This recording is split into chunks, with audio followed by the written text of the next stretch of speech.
जो वो रहते हैं में जुबान की, रंग की, कौम की, इलाके की निस्बतों को खत्म करके आपने उम्मत बनाई। आपने उम्मत बनाई। उम्मत से कहते हैं, उम्मत कहते हैं कि जिनके दरमियान से इन सारी उसके फर्क खत्म हो जाए। ये मैं कहा करता हूँ कि हमारे माहौल में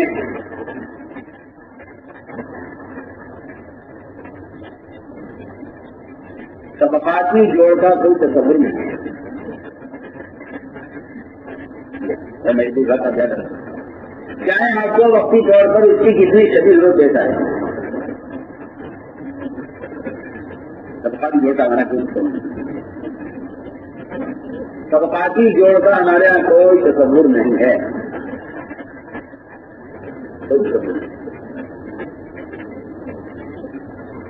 तबकाती जोड़ लगाना चाहिए, अगरचे वो काम की जरूरत क्यों ना हो, काम का दखल क्यों ना हो, लेकिन तबकाती जोड़ के हमारा कोई गुंजाइश नहीं है। আসসালামু আলাইকুম রহমতুল্লাহ। আপনারা এখন হযরত মাওলানা সাদ সাহেব জোরে যে কি পয়েন্ট শুনলেন, হযরত মাওলানা সাদ সাহেব প্রায় তবকাতি জোরের উপরে খুব ঘোর বিরোধী বক্তব্যগুলো তার অধিকাংশ বয়ানই দিয়ে থাকেন। তার বহুত বয়ান রয়েছে, এমনকি এই পর্যায়ে পর্যন্ত মাওলানা সাদ সাহেব তবকাতি জোরের বিরুদ্ধে বলেন যে তবকাতি জোর হচ্ছে উম্মতকে কাটা, উম্মতকে জবাই করে দেওয়া, উম্মতকে বিক্ষিপ্ত করে দেওয়া, এবং তবকাতি জোর সুন্নত ও সিরাতের খেলাফ। অথচ আপনি একটু খেয়াল করেন, তিনি দাওয়াত তাবলীগের নাম নিয়ে এইসব বলেন, অথচ দাওয়াত তাবলীগের শীর্ষ মুরব্বী হযরত মাওলানা ইলিয়াস সাহেব রাহমাতুল্লাহ আলাইহির জামানাতেই তবকাতি জোর হতো, এবং হযরত মাওলানা ইলিয়াস সাহেব রাহমাতুল্লাহ নিজে তবকাতি জোর করাইতেন।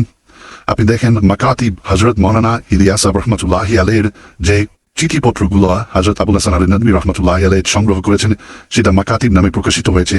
সেখানে আপনি 83 নম্বর পৃষ্ঠায় আপনি দেখবেন যে হযরত মাওলানা ইলিয়াস সাহেব রাহমাতুল্লাহ আলাইহির একটি চিঠি আছে। সেই চিঠিতে হযরত মাওলানা ইলিয়াস সাহেব রাহমাতুল্লাহ কিছু বক্তব্য লেখার পরে যাকে চিঠিতে লেখা হচ্ছে তাহাকে তবকাতি জোরে দাওয়াত খুদ হযরত মাওলানা ইলিয়াস সাহেব রাহমাতুল্লাহ দিচ্ছেন। সেই চিঠিতে তিনি 16 জানুয়ারি মেওয়াতের একটি এলাকা সেই গ্রামে একটি তবকাতি জোর হযরত মাওলানা ইলিয়াস সাহেব রাহমাতুল্লাহ নিজে অনুষ্ঠিত করতেছিলেন, নিজে আঞ্জাম দিতেছিলেন। সে তবকাতি জোর দাওয়াত সেই চিঠিতে দেওয়া হচ্ছে। সেখানে লিখেছেন মেওয়াতের এলাকায় 16 জানুয়ারি চৌধুরী আর ও যে মাতব্বর টাইপের যে লোকগুলা থাকে, মরুল টাইপের এলাকার, সেই গ্রামে চৌধুরী ও মরুল মাতব্বরদেরকে একত্রিত করে জোর করা হচ্ছে। সেই জোরে দাওয়াত সেই চিঠিতে হযরত মাওলানা ইলিয়াস সাহেব রাহমাতুল্লাহ যাকে চিঠি দিচ্ছেন তাহাকে দিচ্ছেন। অর্থাৎ তবকাতি জোর দাওয়াত ও তাবলীগের শুরু প্রথম যুগ থেকে চলে আসছে।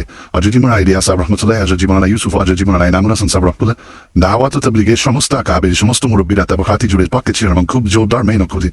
কিন্তু হযরত মাওলানা সাদ সাহেবের আকিদা বলেন বা তাহার মতাদর্শ বলেন বা তার দৃষ্টিভঙ্গি হচ্ছে তবকাতি জোর হচ্ছে উম্মতকে কাটা, জবাই করে দেওয়া, উম্মতকে বিক্ষিপ্ত করে দেওয়া, এমনকি সুন্নত সিরত দ্বারা এটা প্রমাণিত নয়, সুন্নত সিরতের খেলাফ।